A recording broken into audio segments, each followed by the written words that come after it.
민사소송법에서 민사집행법을 지금 분리독립시킨 게 2002년이다. 근데 여러분이 또 궁금했던 가압류, 가처분 이런 게 어디서 나오느냐. 여기 집행법의 후반부에 가보면 보전 지금 절차라고 해서 보전 처분에 대한 게 후반부에 있어요. 책으로는 어디냐?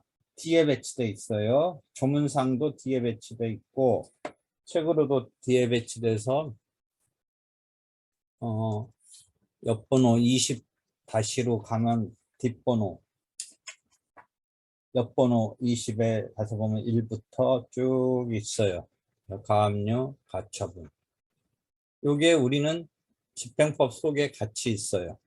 그러니까 소송법에서 집행법이 독립해서 내 말 안 들리는 거예요? 들리는 거예요?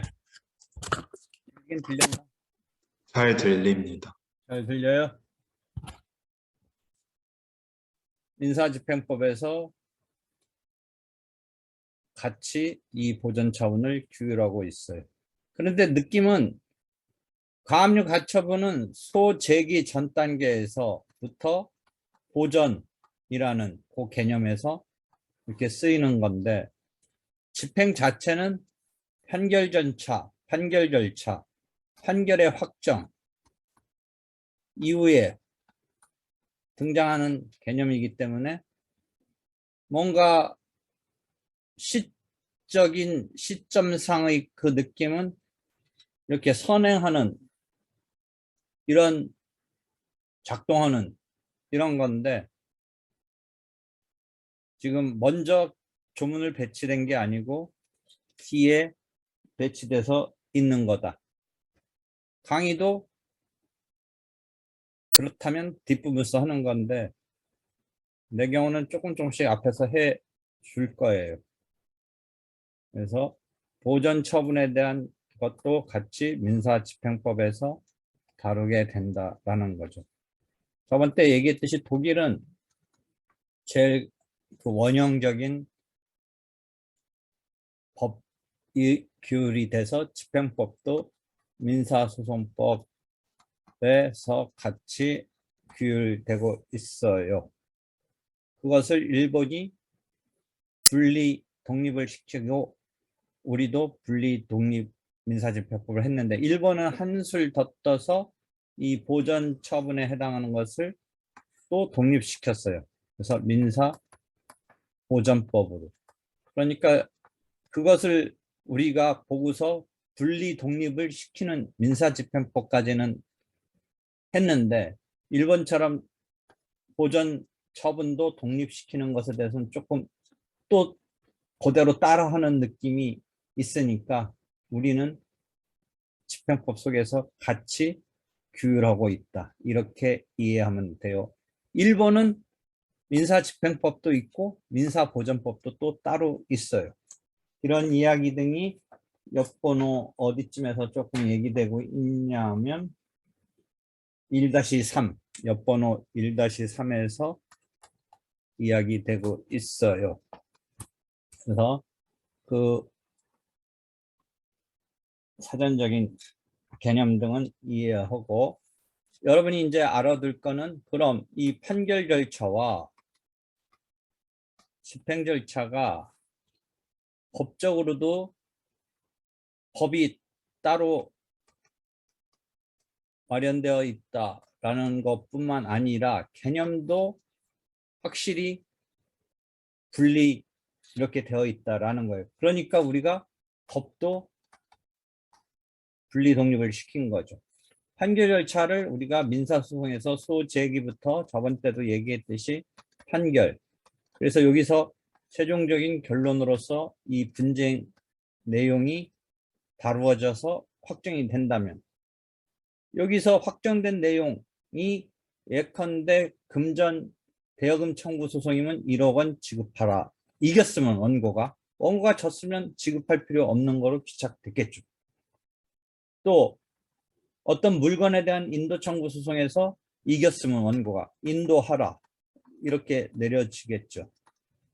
또 원고가 이전 등기 청구 소송에서 이겼으면 이전 등기를 격려하라, 이전 등기하라. 그 법률 용어로 우리가 격려 이렇게 맞춰줘라.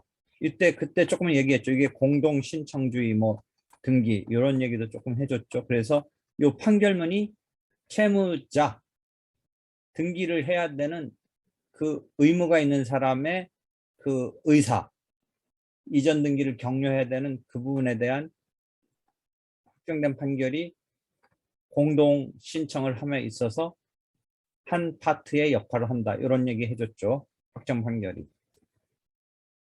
여러 가지. 그 다음에 뭐 뭐를 소송에서 금지하는 소송, 금지 청구 등도 있을 수 있고 해서 원고가 이겼을 때 이 이긴 내용을 전제로 해서 채무자인 피고가 해주면 되죠. 이행을 하면 되죠.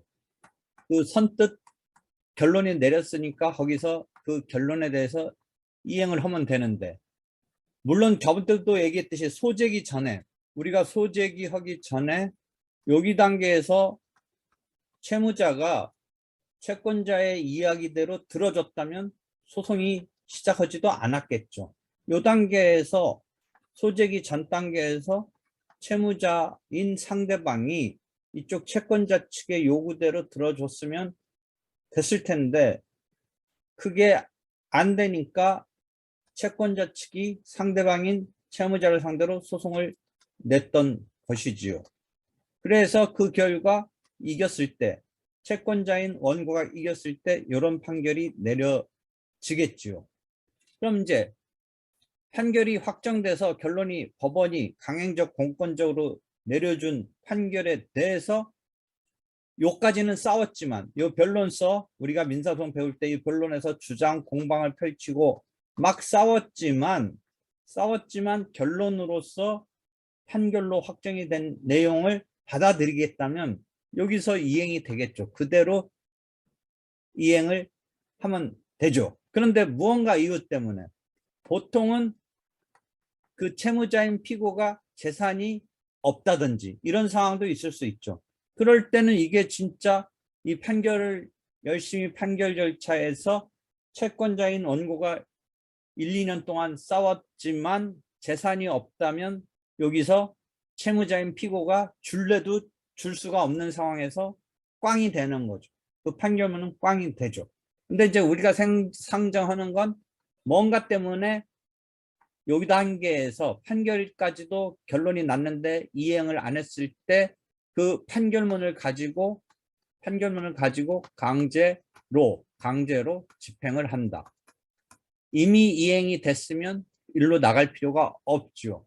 강제 집행으로 나갈 필요가 없는데 임의로 이행이 지금 안 되니까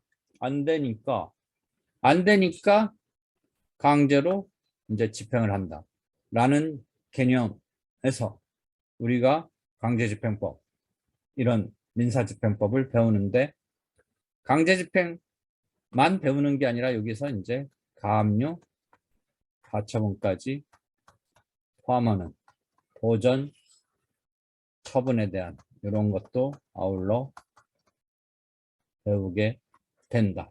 이게 민사집행법에서의 처음 단계의 이야기이지요.